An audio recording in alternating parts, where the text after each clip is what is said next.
¿Alguna consulta antes que empecemos?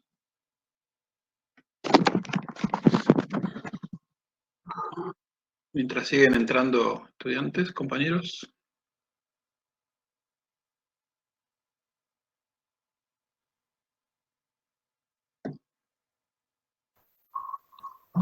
Sí, una consulta. El primer año que mandamos el mail de la cátedra, ¿se devuelve, se hace alguna devolución o de corrección o no?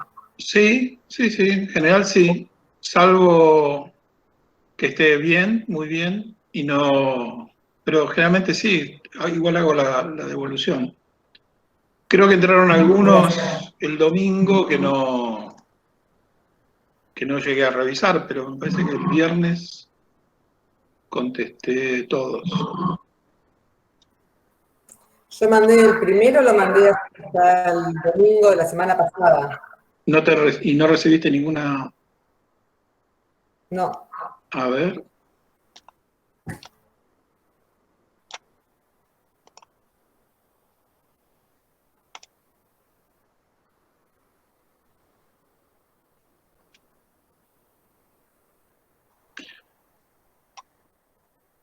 Es verdad, perdona, sos la única que no se le devolví.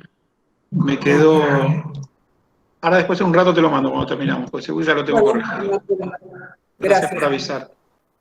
No, por favor.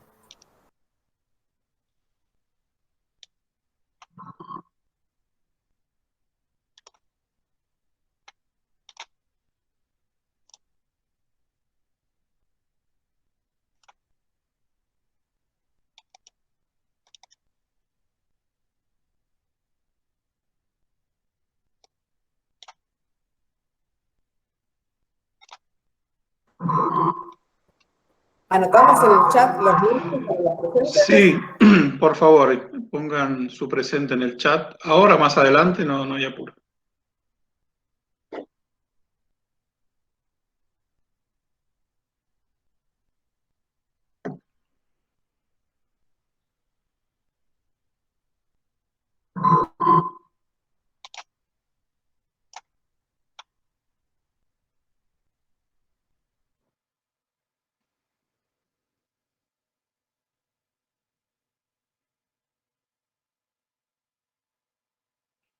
Ya todos tienen solucionados el tema de las comisiones.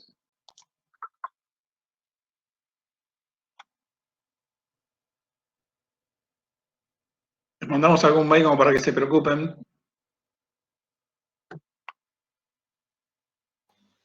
A mí ya me la asignaron, yo tenía problema también con eso. Bueno, no debería tener nadie ya problema porque esta semana empezamos.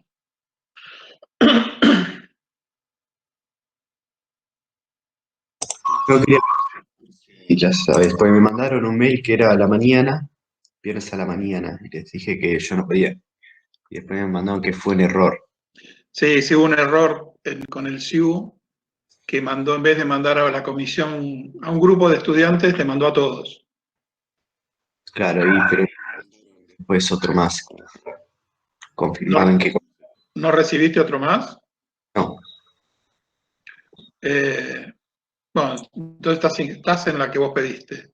O sea, vos Ok. te inscribiste inicialmente en esa comisión. Estaba sin comisión y pedí jueves a la mañana o viernes a la tarde. Bueno, A las dos. ¿tenés el mail de Pablo Marino del JTP? No. Si no, espera, tu nombre es Lautaro.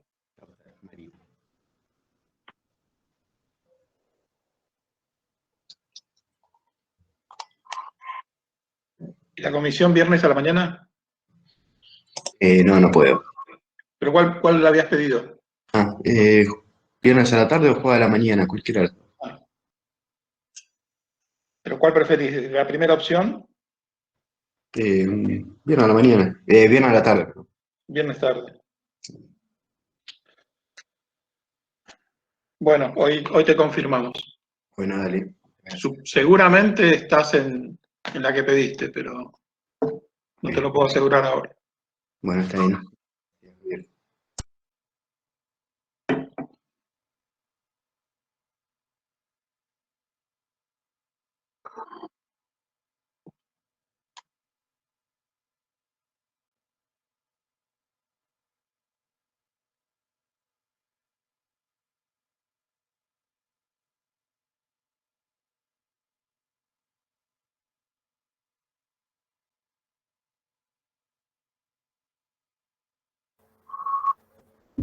Yo ahí puse en el chat el mail de Pablo, por si alguno lo tiene que escribir.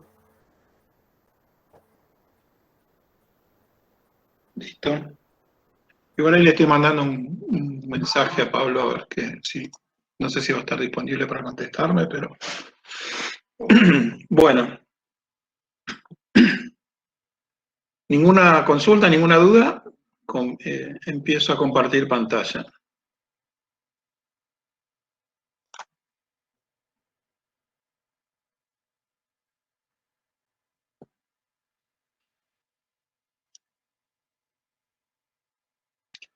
Lautaro, quedaste viernes tarde. Ya está confirmado. Genial, gracias. No, de nada.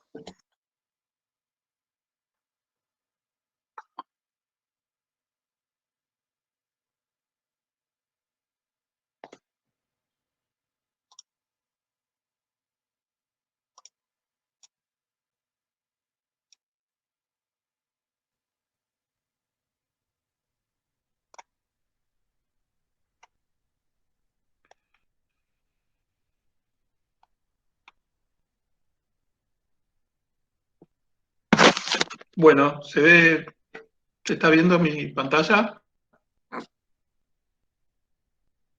Sí, se ve. Sí, se ve. Bueno, buenísimo. Hacemos como nosotros lunes. Lo ideal es que todos apaguen el micrófono y cualquier consulta en cualquier momento me interrumpen.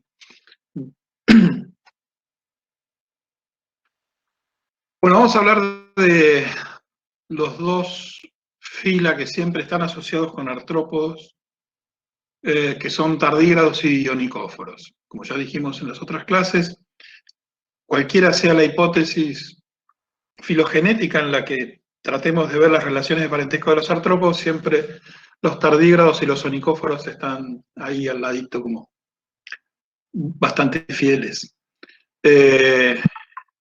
Generalmente un segundo.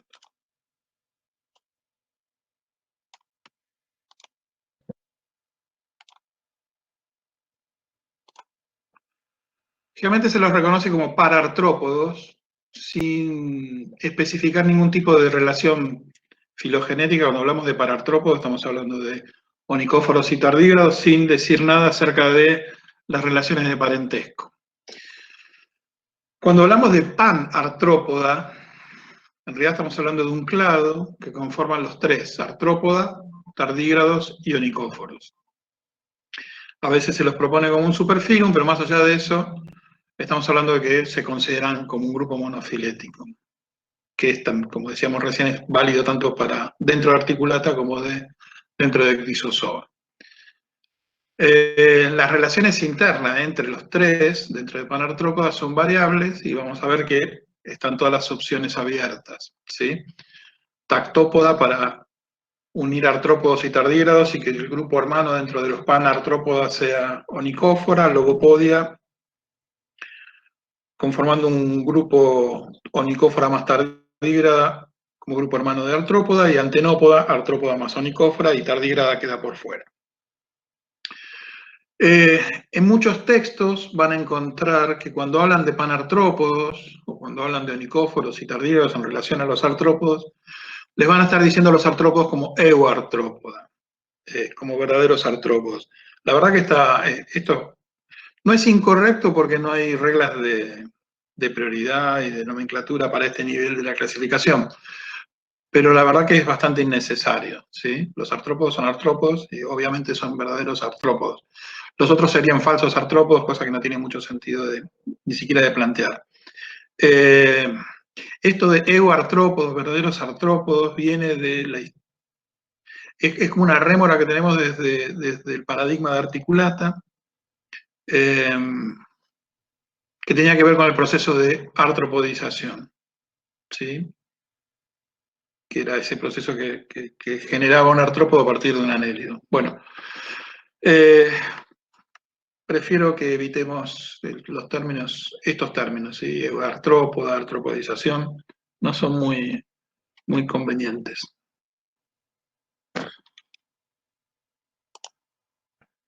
Vamos a hablar de los Onychophora. Un grupo muy pequeño, en la actualidad 100% terrestre, de más o menos 230, 250 especies. Hoy en día se están haciendo bastantes estudios sistemáticos, moleculares, y probablemente esté subestimado el número de especies, pues están encontrando que a nivel molecular se pueden distinguir varias especies más.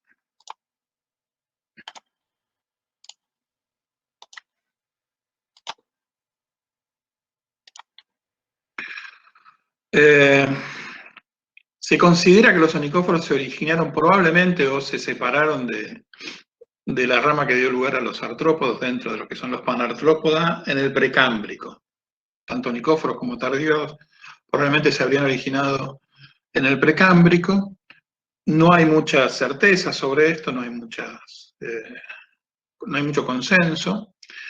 Lo que sí sabemos es que este filum es 100% terrestre hoy en día, y el evento de terrestrialización que habría dado lugar a la fauna actual habría ocurrido bastante después de lo que pasó con los artrópodos, ¿sí? Más o menos en el Devónico, junto con plantas vasculares y la aparición de bosques sobre el planeta. Es decir, la terrestrialización de los onychóforos es bastante incompleta, siempre requiere de ambientes muy, muy húmedos, terrestres, pero muy, muy húmedos. Por lo tanto, hasta que no existieron estos ambientes terrestres muy húmedos como un bosque, este grupo no habría podido colonizar el medio terrestre. Pueden ser pequeños, de menos de 1 centímetro hasta 15 centímetros, se los conoce como las velvet worms, lombrices aterciopeladas o gusanos aterciopelados. No tienen una segmentación externa evidente, aunque sí podemos ver que es la naturaleza metamérica de su zooplancton, los pares de apéndices, ¿sí? Estos pares de apéndices pueden ser de 14 a 43 pares de lobópodos. No son apéndices artropodianos, no son artrópodos, son lobópodos, y los lobópodos se diferencian básicamente de los apéndices artropodianos, que ya vimos la clase pasada, en que no tienen musculatura intrínseca y no están segmentados como están los apéndices artropodianos, ¿sí? Están anillados, pero no tienen ningún tipo de conformación similar a la de los apéndices de los artrópodos, excepto, y esto es una de las cosas de las que los relaciona fuertemente con los artrópodos y con los tardígrados, la presencia de uñas terminales en estos lobópodos, ¿sí? Que son estas que ven acá arriba. La metamería es homónoma, excepto en la parte anterior, donde hay un proceso de cefalización, no muy fuerte como vemos en los artrópodos, pero un proceso de cefalización al fin, donde podemos distinguir algunos pares de apéndices destinados a una función sensorial y a la captura de presas o a la alimentación, como son las antenas, las mandíbulas y las papilas orales. Decirles antenas y decirles mandíbulas no significa que estemos usando estos términos con sentido de homología, ¿sí? Tengan cuidado con esto, no significa que las mandíbulas, cuando hablamos de mandíbulas en onychóforos, estamos hablando exactamente de lo mismo. De hecho, no estamos hablando exactamente de lo mismo cuando hablamos de mandíbulas en artrópodos. Y lo mismo con las antenas, tampoco estamos plenamente seguros de la homología serial de estos apéndices. Lo que sí sabemos es que son organismos metaméricos, son organismos bilaterales metaméricos, y con un proceso de cefalización que hizo que los primeros pares de apéndices se especialicen en funciones distintas a las locomotoras. Fueron descritos en 1826 como moluscos con patas, Esto es siempre interesante de ver cómo nuestros colegas hace 100, 200 años pueden interpretar fauna nueva, desconocida. Entonces, en ese sentido les decían malacópoda o polípoda. Y esto, fueron considerados siempre como el eslabón perdido entre anélidos y artrópodos. ¿Sí? Es un grupo que tiene una segmentación homónoma, que podían ver que los parapodios de los anélidos se podían haber transformado en lobopodios, que había aparecido una cierta cutícula quitinosa, y bueno, los veían como intermedios en este proceso de artropodización, que no había concluido, no había terminado, y que se habían diferenciado como un grupo aparte antes de que concluyera este proceso. Bastante teleológico todo, bastante determinista. Afortunadamente ahora con la postura de Ecdysozoa esto no es así, no se los ve así, se los ve como un grupo de Ecdysozoa que desarrollaron lobópodos, y bastante cercano a los artrópodos.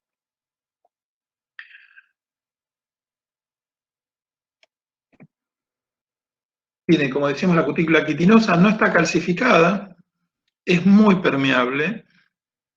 Los onicóforos tienen una bajísima capacidad de retención de líquidos, por eso necesitan ambientes terrestres, pero muy, muy saturados de agua, ¿sí? De humedad. No forman nunca escleritos, aunque hay regiones bien esclerotizadas, como son las uñas, o algunas espinas, las mandíbulas, ¿sí? El celoma está restringido a las cavidades del sistema reproductor, a las gónadas. Tienen un esqueleto hidrostático, que a diferencia de lo que podemos ver en anélidos, que es el otro grupo clásico donde se explica cómo funciona un esqueleto hidrostático por el antagonismo entre las vesículas celómicas y la musculatura longitudinal y circular, en estos no hay septos entre segmentos y no tenemos un celoma clásico, sino tenemos un hemocel. Ese hemocel funciona como esqueleto, ¿sí? Se diría algo parecido a lo que sucede en anélidos o en invertebrados con este tipo de organización interna. Tiene un corazón dorsal, tubular, similar a lo que pasa en artrópodos, por ejemplo, con pares de ostíolos. El corazón está dentro de un seno pericárdico. La hemolinfa no tiene pigmentos respiratorios, no hay un sistema de circulación preparado para el transporte de gases.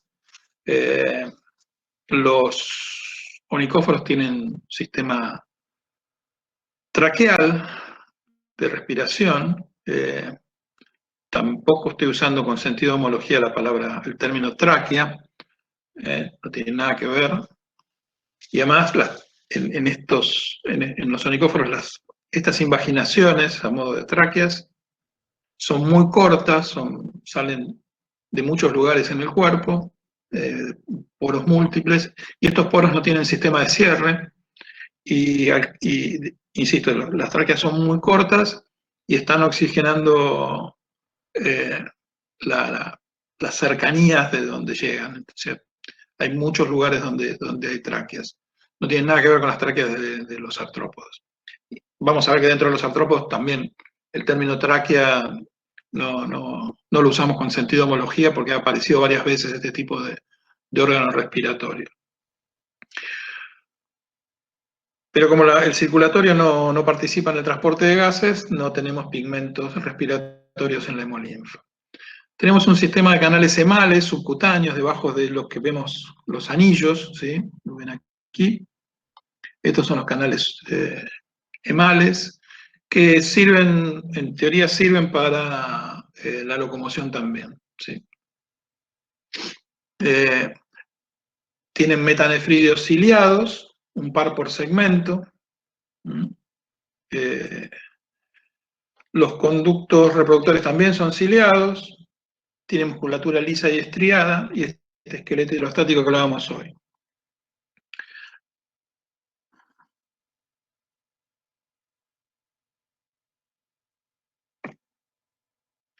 El sistema nervioso de los onicóforos es bastante llamativo, porque a diferencia de lo que pasa en artrópodos, que lo vamos a ver la clase que viene, creo, o la otra, o de lo que pasa en tardígrados, el sistema nervioso sí es ventral, pero no se organiza en ganglios. La cadena nerviosa ventral es de tipo escaleriforme.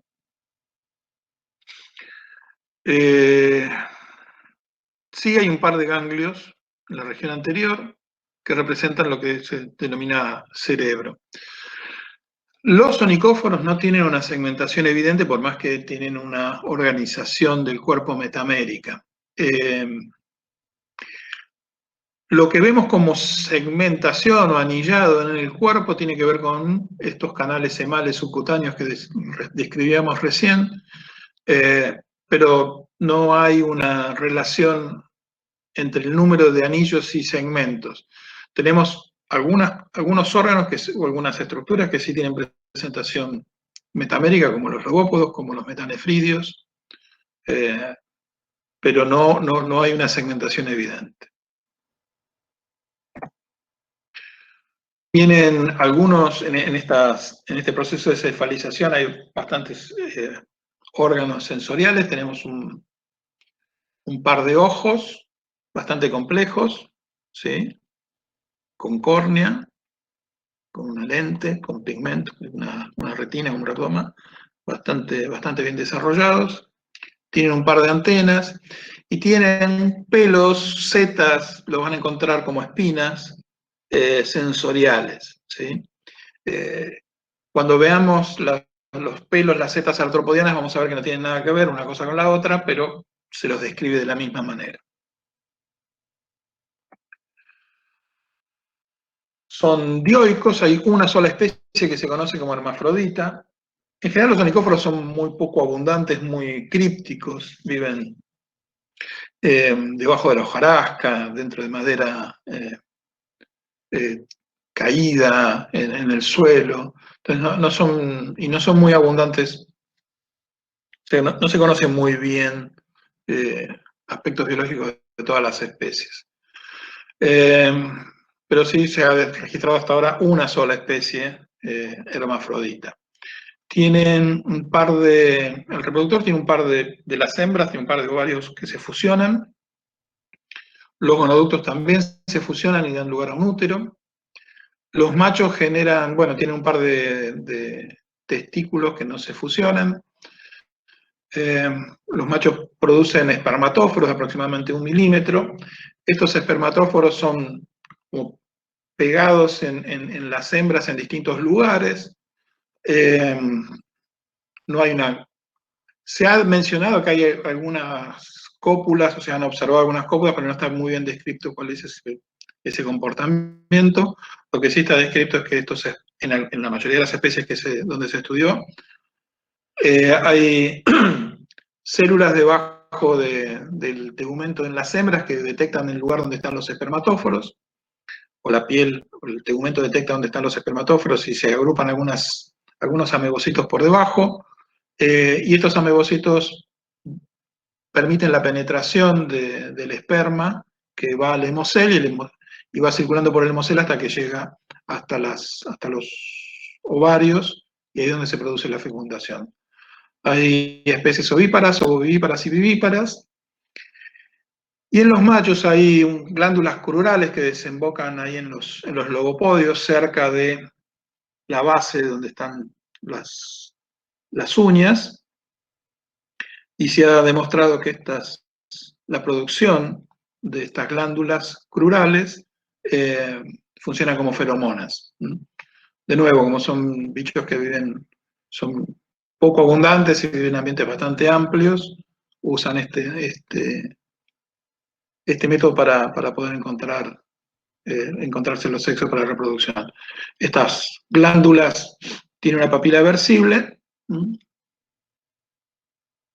y ahí se produce un producto que es componente lipídico y otro proteínico, que trabaja como feromonas.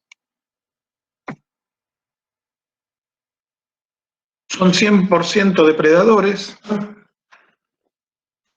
Son bichos bastante lentos. y son capaces de cazar presas bastante grandes, como grillos, ¿sí? Distintos tipos de animales, con una técnica muy particular, que es casi única. Son lentos, no tienen pinzas, no tienen nada para agarrar a la presa. Han desarrollado una estrategia muy interesante, que es la generación de un moco pegajoso en un par de glándulas. Voy para atrás un segundo. Son las que están acá. Son muy desarrolladas, están muy desarrolladas y que desembocan al lado de la boca. Cuando detectan una presa, producen 2 chorros de esta, es como si fuera una boligoma, ¿sí? Que enseguida se solidifica. Acá tienen papilas orales, por donde están saliendo los chorros de este moco bastante pegajoso. Lo pueden llegar a lanzar hasta 30 centímetros de distancia. Y bastante rápido va moviendo la cabeza y forma como una lluvia que cae sobre el depredador, sobre la presa, perdón. Y ni bien cae sobre la presa, lo inmoviliza porque se solidifica bastante rápido. Y producen una gran cantidad de este moco pegajoso. Pueden llegar a perder en cada evento de estos hasta casi un 10% del peso del animal. O sea, tiene una producción muy grande. De hecho, si no pasa esto, se habrían extinguido porque no tienen la capacidad de capturar las presas. Una vez que llegan a donde está la presa inmovilizada, rompen el tegumento o la piel de esa presa con las mandíbulas y vierten una gran cantidad de enzimas con la saliva. Tienen un par de glándulas salivales también bastante bien desarrolladas, y estas se producen como una digestión externa y después van a succionar esta sopa que se generó con la digestión parcial de los tejidos de la presa por las enzimas de la saliva. Tanto la glándula de la saliva como las salivales, como las otras glándulas, las que producen este moco, se consideran que son metanefridos modificados, los metanefridos anteriores. Profe, Sí. hay un chico que me está diciendo que quiere entrar, Ezequiel Rodas. Bueno, vamos a dejar entrar, pero vamos a dejar una cosa clara. Espera que lo voy a dejar entrar.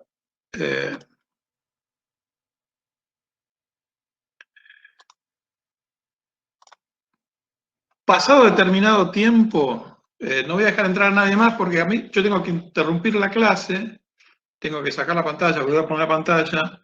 Entonces tenemos un horario de inicio y voy a respetar 10 minutos, salvo que tengamos nos extendamos con algunas consultas previas antes de comenzar la clase, pero después me parece que, por respeto a todos, una vez que empecemos la clase no voy a admitir a nadie más porque no me aparece en la pantalla y tampoco es como un poco, nada, hay un horario. Bueno, estos organismos dijimos, están 100% terrestrializados, son 100% depredadores, pero como no pueden regular la pérdida de agua, siempre están habitando ambientes muy húmedos, selvas muy húmedas, y son nocturnos. Otra cuestión interesante que les permite regular mejor la pérdida de agua. En la actualidad tienen un patrón de distribución disyunta, hay 2 familias reconocidas, ¿sí? Peripatide y Peripatopside, que acá ven las áreas de distribución en color. Una es más circuntropical, la otra es notogeica. En Argentina no han sido citados, pero están en selva valdiviana, así que es probable que estén del lado argentino también, aunque en Argentina el desarrollo de la selva valdiviana es muy escaso en relación a lo que pasa en Chile. Y después tenemos los peripátidos, que hay una distribución una riqueza bastante importante en Brasil.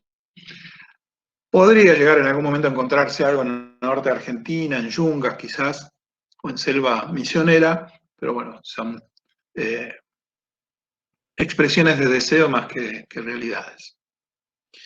¿Qué pasa con los onicóforos y el registro fósil? ¿Y qué pasa con el origen de los onicóforos? No hay registros fósiles de los onicóforos terrestres tal cual los conocemos ahora.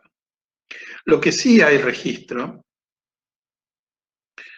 de lo que se consideran onicóforos marinos. Pero ahí ya no estamos muy de acuerdo con respecto a todos los autores, no hay consenso en considerar a estos grupos de lobópodos o lobopodios, ¿sí?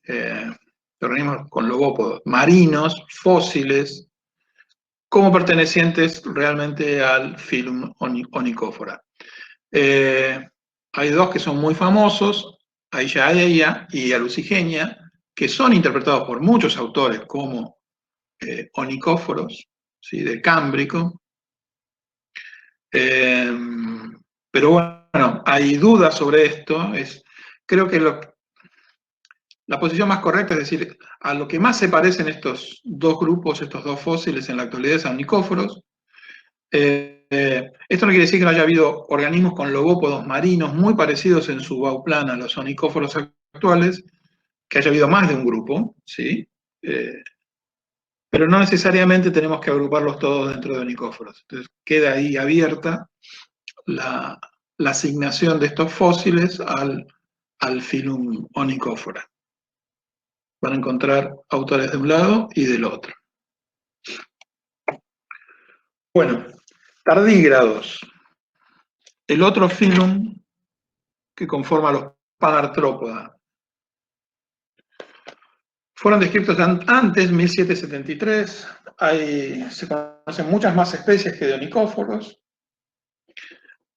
Habitan tanto ambientes terrestres como dulceacuícolas y marinos. Son muy, muy pequeños. Fíjense que como el tamaño máximo es casi 2 milímetros. Son realmente miniaturas. Como filum, tiene una distribución cosmopolita. Y algunas especies también son cosmopolitas. Se distinguen por la presencia de lobópodos y por estiletes bucales. Tienen todo un aparato bucal bastante especial y específico de los tardígrados. Sufren procesos de anabiosis y algunas veces estas anabiosis llevan a criptobiosis en tardígrados terrestres o de agua dulce. Y en especies marinas pueden presentar ciclomorfosis para hacer frente a ambientes muy desfavorables en algún momento del año. Por ejemplo, puede ser el congelamiento del mar. Presentan eutelia, como muchos Ecdysozoa. También se le reconoce un posible origen precámbrico, la separación de los tres linajes de panartrópodos probablemente ocurrió en el precámbrico, pero de nuevo, la terrestrialización de estos bichos podría haberse dado también cerca del Devónico, cuando aparecieron ambientes húmedos en la Tierra. A diferencia de los onicóforos que hoy son 100% terrestres, estos tienen una mayor amplitud de hábitat. Algunos autores han propuesto un origen polifilético, pero no es la postura más habitual en la actualidad. La cutícula de nuevo no está calcificada, pero a diferencia de lo que pasa en onicóforos, sí tienen placas dorsales y laterales. Las cavidades celómicas están en gónadas. Hay un hemocel, de nuevo, sin vasos diferenciados. No hay órganos respiratorios específicos, probablemente debido al pequeño tamaño, por lo tanto, el hemocel está muy poco diferenciado. La musculatura tiene una organización bastante particular. Los lobópodos, de nuevo, tienen uñas, pero tienen muchas más uñas, ¿sí? que onicóforos y que artrópodos. Y tampoco, por ser lobópodos, tienen musculatura intrínseca. Tiene un sistema digestivo completo. Tiene una boca terminal o ventral. Y lo interesante en tardígrados es la conformación de este tubo bucal. asociado a un aparato bucofaríngeo complejo. Toda esta estructura es bastante única y es bien característica sinapomórfica del filum. Este aparato bucofaringeal está formado por un bulbo faríngeo con un par de estiletes. De acuerdo a cómo están relacionados los estiletes con la musculatura, se consideran que pueden ser de origen apendicular y tienen unas especies de escleritos o placoides en ese bulbo, que se ha postulado que sirve para la inserción de la musculatura y también para cierta posibilidad de masticación. Asociados a esto tienen un par de glándulas de los estiletes, que son los que recambian los estiletes, ¿sí?, con cada muda, y además producen saliva. Tiene una faringe suctora, un estómago corto, un mesenterón simple. Se alimentan generalmente de bacterias, algas y detritos vegetales, son detritívoros. Algunas especies son depredadoras, de nematodes y de rotíferos, básicamente, y en las especies dentro del ambiente marino podemos encontrar algunas especies comensales, en algunos crustáceos, o parásitas, de pepinos o también de crustáceos, de cirripedios. Una cosa llamativa es el sistema excretor, que tiene de 3 a 4 túbulos de Malpighi. Vamos, perdón, el frío. Cuando veamos sistema excretor en artrópodos, vamos a ver que hablamos de túbulos de Malpighi en artrópodos terrestrializados. Que le digamos de la misma manera no significa que estemos de nuevo interpretando que son homólogos.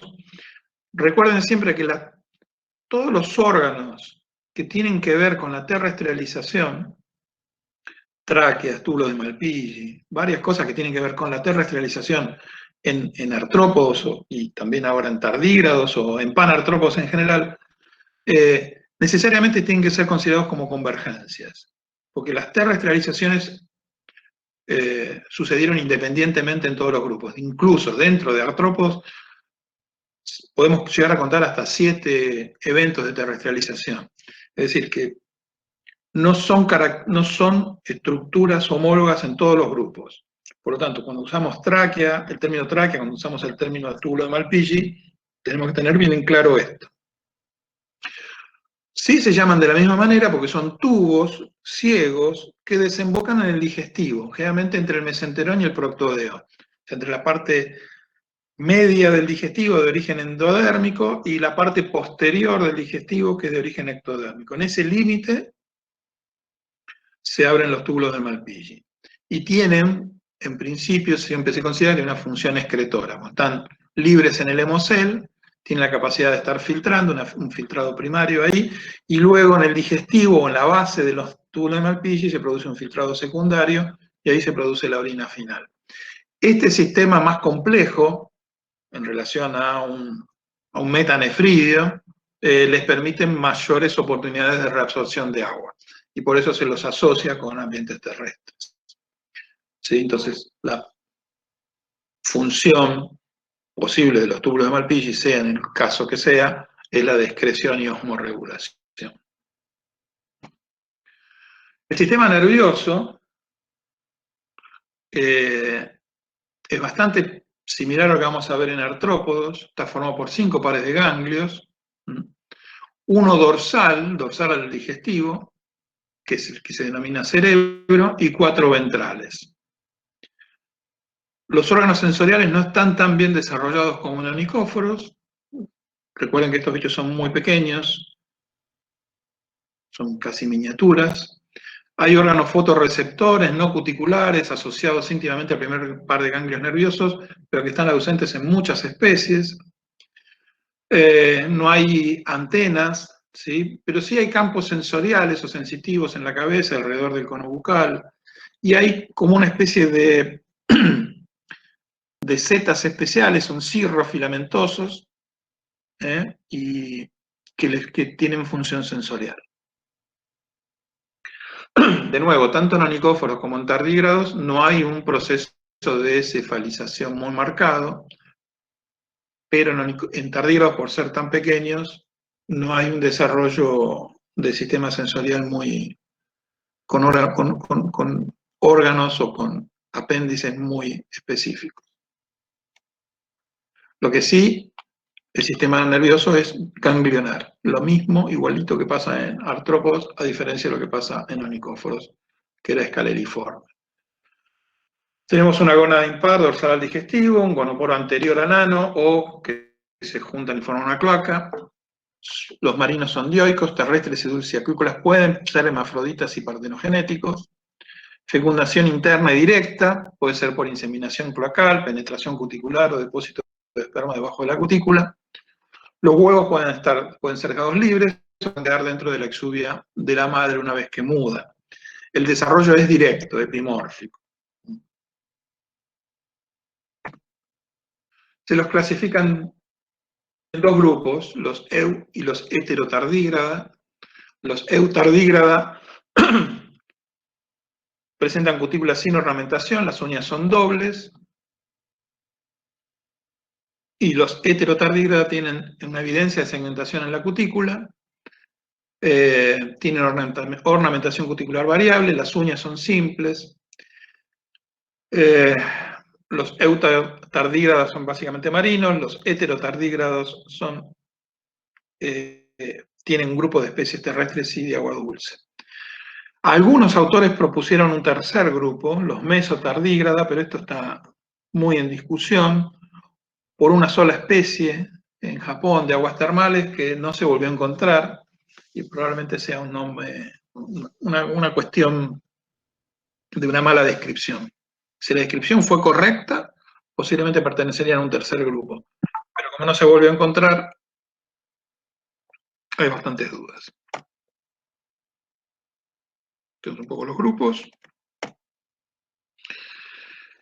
Y lo que les decía al inicio, hay bastantes propuestas diferentes en tanto a sus relaciones de parentesco entre sí, con los artrópodos y con otros grupos de protostomados, ¿sí? Lo que hoy no hay dudas de que son estos dos fila son considerados ecdysozoa. Dentro de los ecdysozoa son de los que desarrollan lobópodos, y la mayoría de las propuestas moleculares los ubican muy cercanamente emparentados con los artrópodos. Hay tres propuestas básicas y van a encontrar autores que defiendan las tres. Tactópoda, donde se unen tardígrados y euartrópodos; lobopodia, tardígrados más onicóforos; y antenópoda, onicófora y artrópoda. Esto de euartrópoda, ven cuando se habla en este contexto, a veces se usa este término, pero francamente no es necesario. ¿Qué tienen en común los antenópodas? Bueno, el desarrollo de antenas. ¿Qué tienen en común los lobopodia? Desarrollo de lobópodos. ¿Y qué tienen en común los tactópoda? El sistema nervioso ganglionar.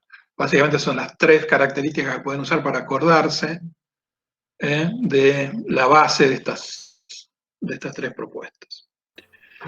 Una consulta. ¿En Sí. Neuralia se sigue utilizando el término para nematodos, nematomorfos, dorsíferos? ¿Cicloneuralia? Sí. Sí, se sigue utilizando. Sí. Vamos a ver ahora, voy a aprovechar lo que quedó pendiente de la clase pasada, que hablábamos de segmentación, ¿recuerdan? Y que era segmentación en panartrópoda.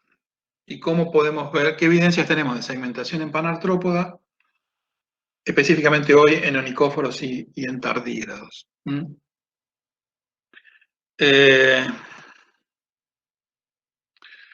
¿Por qué es interesante verlo en este momento? Porque si los tardígrados y los onicóforos son grupos hermanos de artrópoda, podemos ver si hay algunas características que compartan entre sí, de una manera de poder establecer cierta polaridad de caracteres respecto a la segmentación. Recuerden que en artrópodos teníamos esos dos sistemas diferentes de segmentación, el genético y el morfológico, el de parasegmentos y el de segmentos. Entonces, como que esas cuestiones nos planteaban ciertas dudas sobre la interpretación del Bauplan y de dónde venían los artrópodos, ¿sí?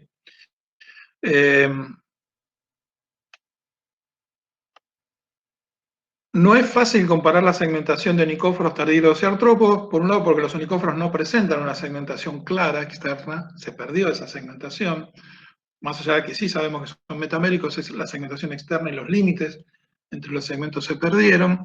Y en tardígrados tenemos un grupo con muy poquitos segmentos, son 5 metámeros nada más. Entonces, también es difícil de comparar e interpretar qué pasa dentro de los panartrópodas en este aspecto. Uno de los pocos aspectos que podemos utilizar es el sistema nervioso.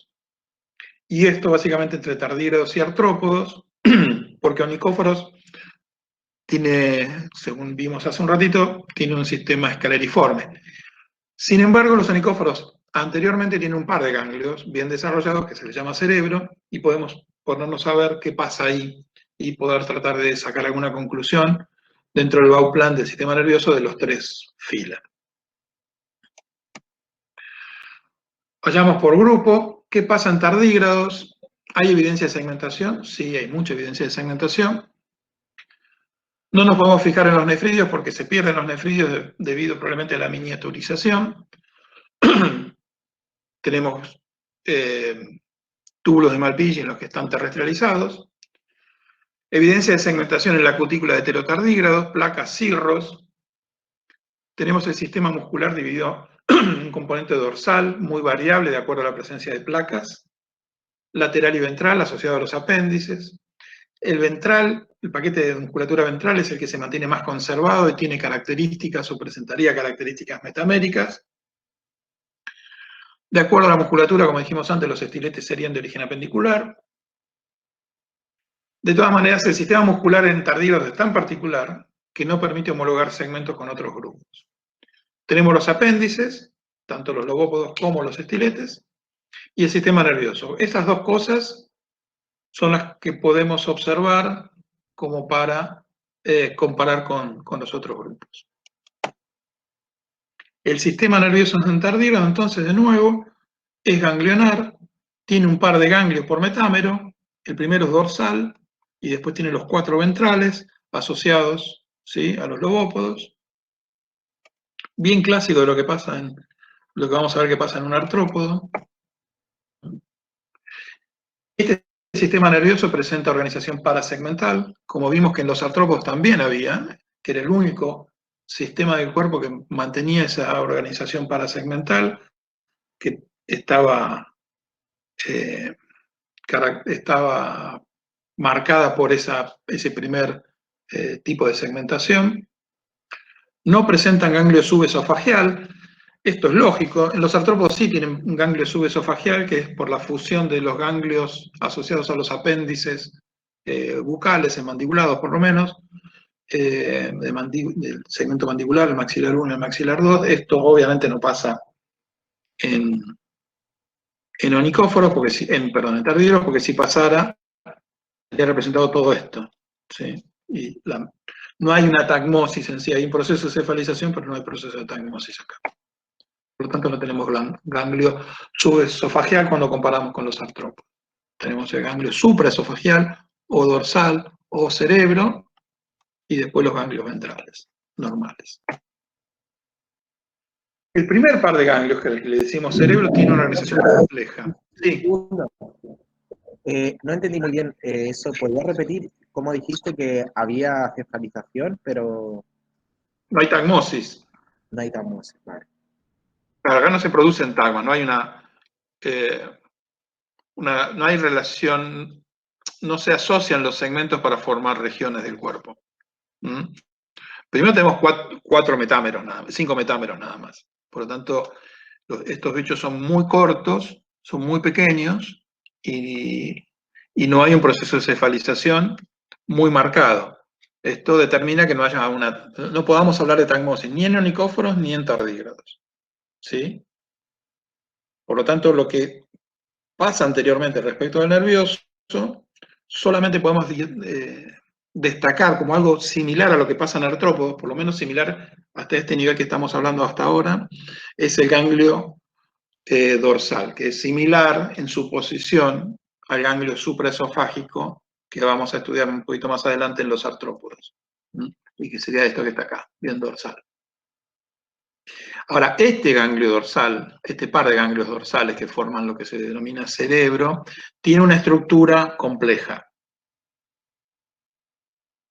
con 3 pares de lóbulos, que de alguna manera nos hace pensar en el primer par de ganglios nerviosos de los artrópodos, que es el que se conoce como protocerebro.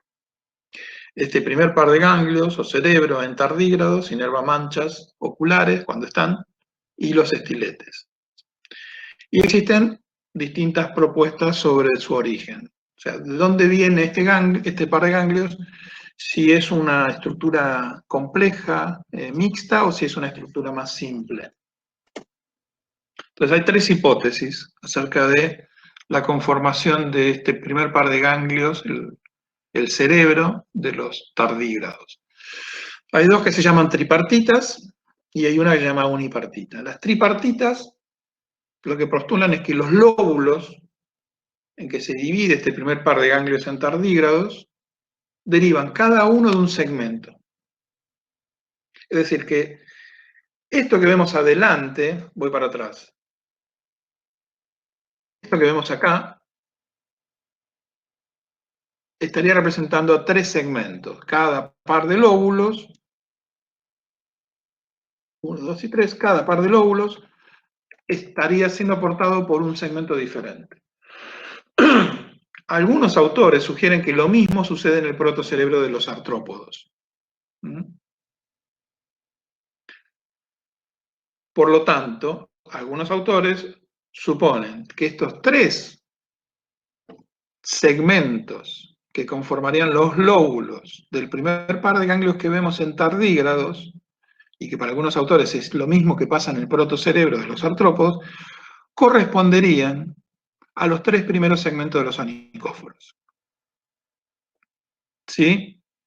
Entonces lo que ven es que de los 3 primeros segmentos de los onicóforos se unirían, se fusionarían y darían lugar a una sola estructura, un solo segmento, metasegmento, digamos, y esa organización tripartita estaría representando ese origen de 3 en 1.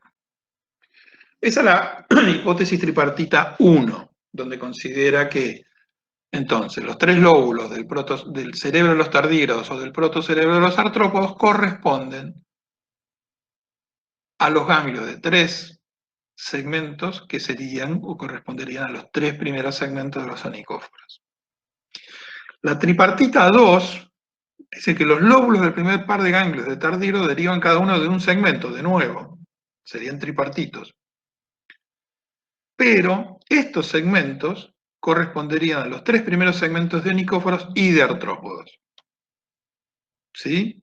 Hay una diferencia sutil entre la 1 y la 2, y la diferencia sutil es que en la 1 considera que el protocerebro de los artrópodos y el cerebro de los tardígrados tienen la misma conformación, y que sería equivalente a los 3 primeros segmentos de los onicóforos. Y en la 2, la diferencia sería que para los tardígrados seguiría siendo igual, el cerebro formado por 3 lóbulos, cada lóbulo derivado de un segmento diferente, y estos 3 segmentos que darían lugar a estos 3 lóbulos serían los 3 primeros de onicóforos y de artrópodos. Entonces en la 2 hay una relación mucho más estrecha entre onicóforos y artrópodos, y en la 1 una relación mucho más estrecha entre tardígrados y artrópodos. Entonces, en ese caso, el de la hipótesis 2, ¿se puede decir que toma a tardígrados como grupo hermano de antenópodos? Claro, exactamente. Es una de las... Vos podés usar esta hipótesis, como un dato que apoye esa hipótesis de antenópodos. Ok. Ahora, está la tercera hipótesis, que es la unipartita, que la pongo en negrita porque me parece que es un poco la más sencilla.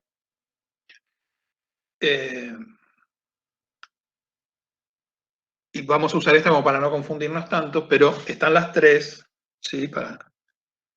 Son interesantes de pensar las tres. La unipartita dice que el cerebro de tardígrada es homólogo a un solo par de ganglios, o sea, es un par de ganglios que derivan de un segmento, lo mismo que pasa en el protocerebro de los artrópodos, y lo mismo que pasa con el primer par de ganglios onicóforos. Entonces, considerando las tres hipótesis, en la tripartita, perdón, en la unipartita, que es la última que vimos, los ganglios correspondientes al primer segmento tienen una naturaleza más compleja, que le da, que se puede traducir en esta estructuración en pares de en lóbulos. Y este tipo de ganglios más complejos, de organización más compleja, es la misma en onicóforos, en artrópodos y en tardígrados, ¿sí? O sea que habría una correspondencia 1 a 1 entre el primer segmento de artrópodos, tardígrados y onicóforos, de todos los panartrópodos. En las otras hipótesis, las tripartitas, nos dice que la naturaleza compleja del primer par de ganglios nerviosos de tardígrados tiene que ver con la fusión de tres segmentos ahí adelante.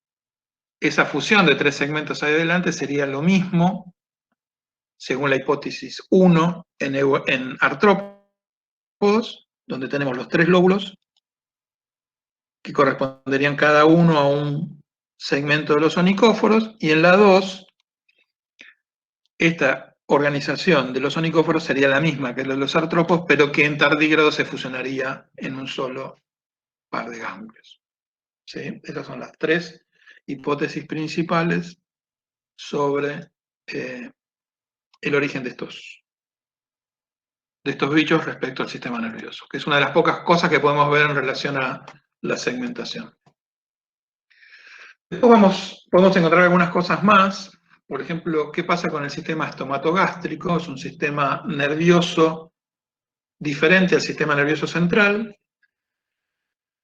que lo vamos a volver a ver cuando veamos nervioso, pero bueno, a veces que es diferente, la secuencia de información es media compleja, pues lo vamos a ver mejor cuando veamos en artrópodos, pero se debe mencionar ahora porque estamos viendo tardígrados. El sistema estomatogástrico en tardígrados está formado por dos complejos, uno que deriva este verde que está acá, uno derivado del primer par de ganglios, y uno segundo derivado del tercer par de ganglios, que tiene que ver con el segundo par de lobópodos. Esto es muy similar a lo que pasa en los artrópodos. Muy similar a lo que pasa en los artrópodos. Y no tiene nada que ver con lo que pasa en los onicóforos. Bueno, de nuevo, las tres hipótesis dando vuelta, cómo se conformarían el Bauplan de cada uno de los fila. Y las dudas que nos plantean estas tres hipótesis. Si la hipótesis unipartita y la presencia de apéndices en todos los segmentos y la metamería homónoma, si juntamos estas tres cosas, diríamos que los tardígrados son los panartrópodos más generalizados. Los estiletes serían homólogos al apéndice frontal, como por ejemplo veíamos en Anomalocaris, ¿sí? ese artrópodo, o para algunos en el stem group de los artrópodos del Cámbrico, y las antenas de los onicóforos, porque estarían inervados por el protocerebro. El ancestro habría sido alargado, como pasa en onicóforos y en artrópodos, o corto en tardígrados. Esta es una discusión que todavía está dando vueltas. Si podemos homologar los segmentos de tardígrados 1 a 1 con los cefálicos de artrópodos y onicóforos, como plantea la hipótesis unipartita, la última que vimos, podríamos decir que el ancestro sería alargado. El patrón básico de segmentación, entonces, de los panartrópodos incluiría una diferenciación temprana de segmentos anteriores, los que podemos ver en un tardígrado, más un mecanismo de adición terminal de segmentos, que es el que vemos en muchos organismos metaméricos, ¿sí? Donde la incorporación de segmentos es posterior. Si esto fuera así, ¿por qué los tardígrados son tan cortos, tienen tan pocos metámeros? Porque pierde este proceso, este mecanismo de adición terminal de segmentos, o, como dicen algunos estudios, lo que vemos en tardígrados sería la porción anterior y la porción posterior de la organización metamérica típica de un panartrópodo, y se habrían perdido los segmentos intermedios. Estas son las elucubraciones que podemos hacer con toda esta información. Obviamente no se sabe mucho.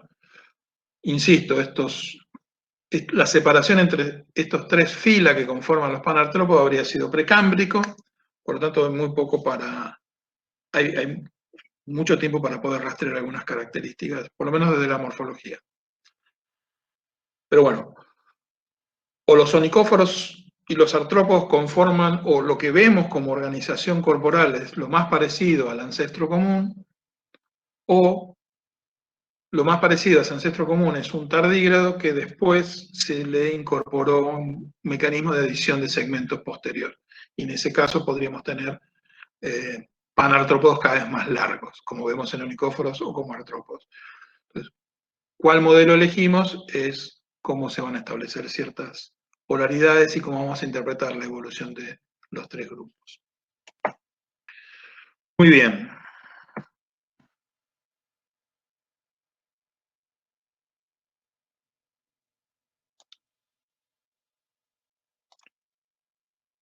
Hemos terminado.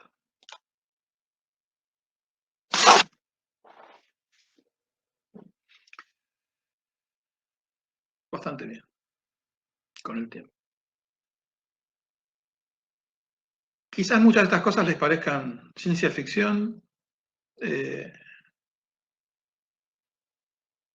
Si hubieran cursado esta materia hace muchos años, probablemente nunca hubieran discutido nada de esto, hubieran visto la cuestión clásica descriptiva de un tardígrado, de un onicóforo, y habrían visto cuáles de las características son anelidianas y cuáles son artropodianas en cada uno de los dos grupos, ¿sí? La organización muscular, los lobópodos, la cutícula, el esqueleto hidrostático, la presencia de cilias.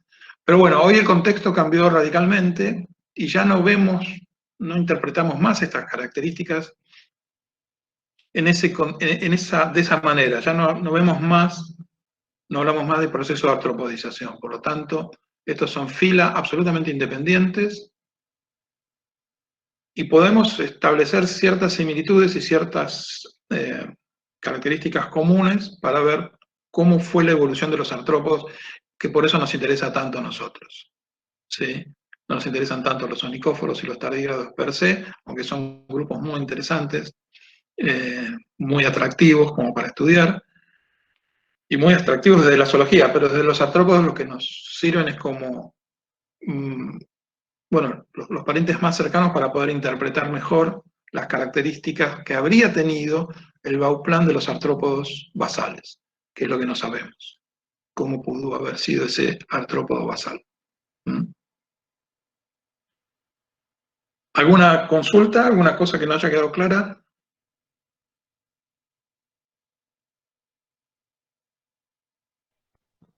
Hola, profe, yo quedé con una duda. Sí. Cuando hablabas de tardígrados que decías que no había tagmosis, pero en dos hipótesis que plantean que los ganglios vienen de la fusión de tres segmentos, ¿eso no sería una tagmosis? Eso podría ser considerado como parte de un proceso de tagmosis, sí. Si eso es así, sí. Lo que pasa es que como nosotros preferimos seguir la hipótesis unipartita no es para desconocer las otras dos, no es que no estamos capacitados para apoyar una o apoyar la otra. Pasa que no hay evidencia fuerte a favor de ninguna de las tres. La unipartita nos parece un poco más amigable para poder discutir con ustedes o para poder seguir adelante. Si la hipótesis unipartita es la correcta, no hablaríamos de tagmosis en este grupo. Gracias. De nada. Pero como ven, bueno, en tardígrados al ser bichos tan pequeños y con tan pocos segmentos, es muy difícil de hablar de algo más que metamería o monoma, quizás. En onicóforos, al tener bastantes segmentos involucrados, porque al menos tenemos como hasta 40 y pico de pares de lobópodos, por lo menos, podemos decir que hay más de 45 o hasta 45, 46 segmentos involucrados o metámeros involucrados, considerando mandíbulas, considerando antenas, más los lobópodos. Podría haberse dado un proceso de tagmosis que no se dio. Probablemente por dos razones. Porque los lobópodos no permiten demasiada disparidad morfológica. Sí, lo que tenemos como una reducción, y podemos encontrar las mandíbulas que podríamos asimilarlas quizás a algo parecido a las uñas, o que todo se convierta, se esclerotice, y las antenas, pero no hay ningún otro grado de diferenciación morfológica funcional en los lobópodos, en los onicóforos. No sé, quizás esa incapacidad de modificarse y de tener distintos tipos de morfología haya inducido a que no haya proceso de tagmosis, que no haya aparecido un proceso de tagmosis en los onicóforos. Y que sean un grupo bastante, creo que sencillo en su bauplan. Encontraron una manera genial de resolver sus problemas de alimentación. Me parece que la estrategia de captura de presas que tienen, que es única, me parece que es una solución fantástica para un bicho lento, ¿sí? Que no tendría ninguna chance de capturar ninguna presa, pero son 100% depredadores, no son detritivos, no tienen otra estrategia alimenticia. Entonces, al ser depredadores, no tener apéndices artropodianos que les permita capturar alguna presa, porque los lobópodos no les permiten esto. Y no ser rápidos, porque tienen un esqueleto hidrostático, y los apéndices, los lobópodos se mueven bastante lentamente, ¿sí? Los apéndices se levantan, los lobópodos se levantan del piso cuando se alarga el segmento del que están derivando, y eso les permite progresar. Entonces los movimientos son muy lentos para lo que es cualquier otro depredador. Por lo tanto, si no hubieran desarrollado esto, bueno, no hubieran existido. Bueno, es imposible de imaginar cómo se alimenta un depredador si no tiene esto. Probablemente hayan sido quizás detritívoros y después se transformaron en depredadores, generando esta, no sé, como estoy delirando un poco, pero cómo podría haber sido la evolución de los onicóforos en el medio terrestre. Pero es una organización corporal bastante sencilla, para lo que nosotros vamos a ver, o estamos acostumbrados a ver en artrópodos. Pero no es algo que está en el medio de un anélido y un artrópodo, eso se lo tienen que sacar de la cabeza, por más que lo lean en un montón de libros. Recuerden que los libros que pueden llegar a leer, si están en español, son viejas traducciones de libros en inglés desactualizados. O sea, tienen como 2 o 3 niveles, grados de desactualización esos libros. Y el contexto en el que fueron escritos, aunque no esté explicitado en el texto, los va a llevar a pensar en que los onicóforos están en el medio entre anélidos y artrópodos, o que, como dice el Brusca, son más parecidos a poliquetos, ¿sí? Y derivan los lobópodos de los parapodios de los poliquetos. Bueno, todas esas cosas porque fueron escritas en un contexto de articulata. O sea, traten de, cuando leen, estar concentrados en detectar esas cuestiones que hoy en día no se sostienen. Insisto, los onicóforos y los tardígrados tienen un bauplan bastante sencillo en relación a los artrópodos, pero no es que les falta terminar de convertirse en artrópodos, son cosas totalmente independientes y han encontrado soluciones a la alimentación únicas para cada uno de los filum y que los diagnostican. Si ustedes se acuerdan cómo se alimenta cada uno de los dos, ya van a poder diagnosticar cada filum. Y es totalmente diferente a lo que pasa en los artrópodos.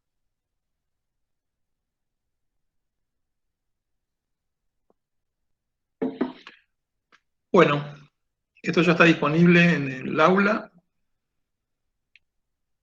Les deseo que me... Sí. Hola, quería aclarar, ¿la respiración entonces es por difusión? En tardígrados, sí. En tardígrados, sí. Tardígrados son, insisto, bichos muy pequeños, como máximo cerca a los 2 milímetros, como máximo, ¿sí? Son realmente muy pequeños. No necesitan ningún tipo de órgano respiratorio por el tamaño que tienen.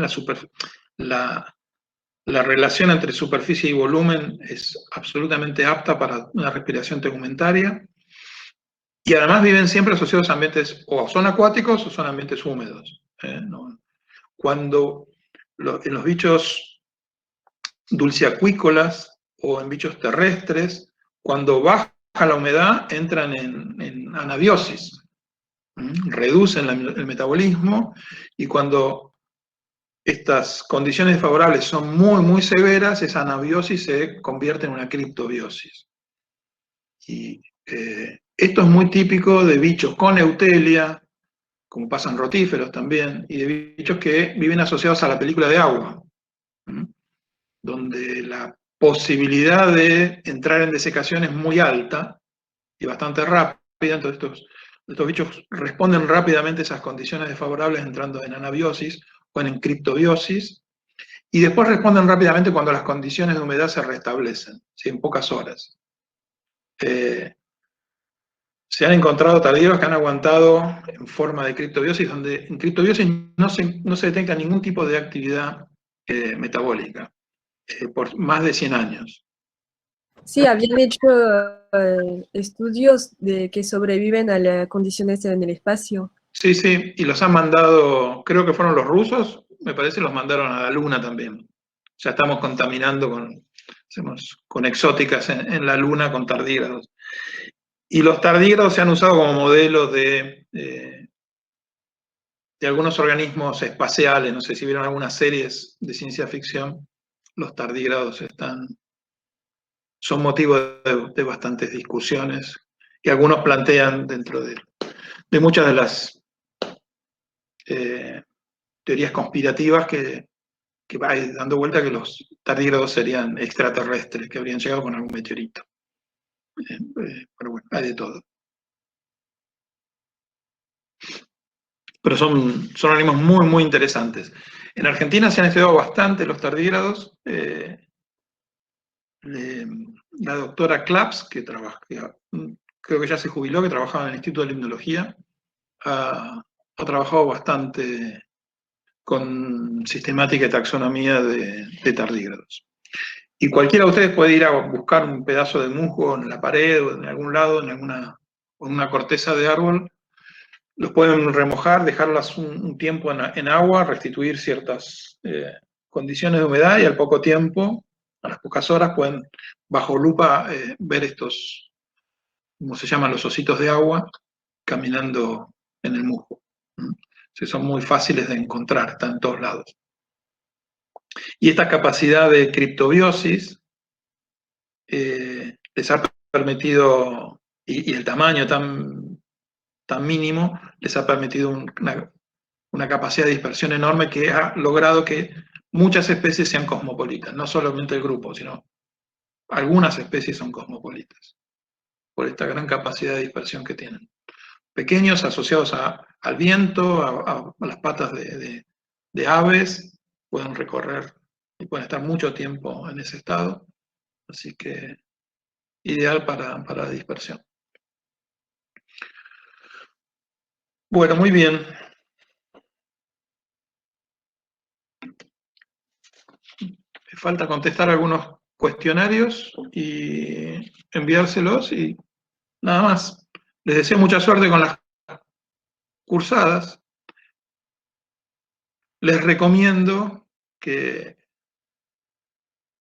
fuertemente les recomiendo que vayan con las cosas más o menos hechas al práctico. En vez de ir una semana atrasados, vayan una semana adelantados. De esa manera van a llevar la cursada sin problema. Yo sé que es tentador dejarlo para después, procrastinar los trabajos prácticos, pero en artrópodos no se los recomiendo, porque si llegan sin dudas al trabajo práctico, es 1 o 2 horas perdidas de su tiempo, el trabajo práctico. Lo ideal es que lleguen con todas las dudas al trabajo práctico para que los docentes se las puedan resolver. Las que se puedan resolver, otras no son. ¿Está subido al aulas web ¿Qué cosa? el práctico? Los prácticos se subieron ayer, el primer trabajo práctico. Y después se van a subir los lunes. Yo no lo vi en aulas web. No, yo Esta tampoco. mañana.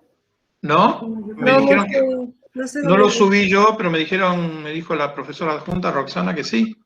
No, A ver. aún no está. Acabo de comprobarlo y no está. No, no Bueno. está disponible. No, no está. Bueno, entonces me fijo de nuevo y lo subimos ahora. Si no está, lo subimos ahora. Antes del mediodía tendría que estar.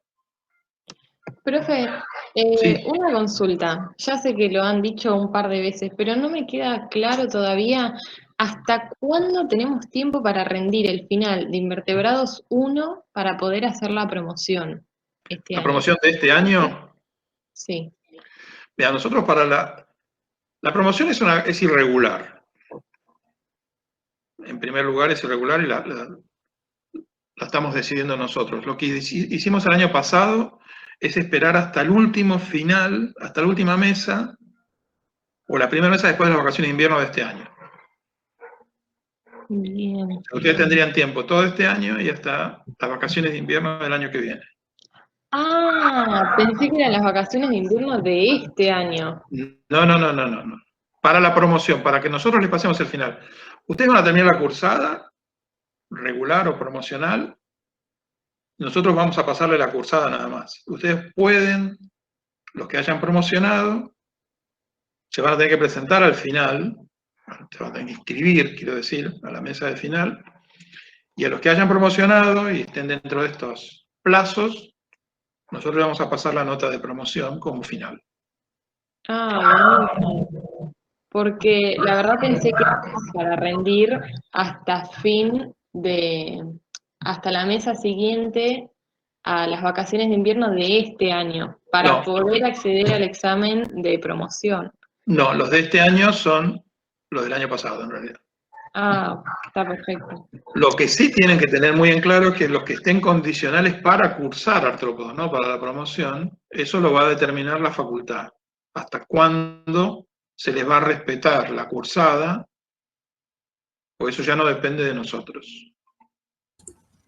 Creo que para eso habían dicho que teníamos hasta agosto de este año, agosto. No sé. 31. Puede ser. No me meto en ese tema. Lo que les digo es que no depende de nosotros. Su condicionalidad para Eso de ser cursar. condicionales, ¿qué vendría a ser? Y que no estás en condiciones de cursar artrópodo porque te falta quizás el final de histología. Ah, está bien. ¿Sí? Cada una de las orientaciones tiene condicionalidades diferentes, creo. Pero eso lo determina la facultad, no lo determinamos nosotros, eso ya está absolutamente institucionalizado. Lo que les estoy diciendo, lo que sí depende de nosotros es la promoción, porque la promoción es irregular, no está... Como la promoción se nos ocurrió el año pasado en todo este contexto de pandemia, nosotros no lo formalizamos todavía, no lo queremos formalizar porque queremos ver, una vez que pase este periodo, si es que pasa en algún momento, ver cómo nos vamos a plantear las cursadas. Pero por eso le digo, es irregular en ese contexto, no está formalizado en la facultad. La facultad sabe, obviamente, que estamos manejándonos con promoción, pero es una cosa que no está formalizada. Por eso es irregular. Ok, muchas gracias. No, de nada. Bueno, no se olviden de pasar el presente, los que hayan por el chat, y nos vemos el lunes. Muchas gracias. Gracias. Gracias, nos vemos.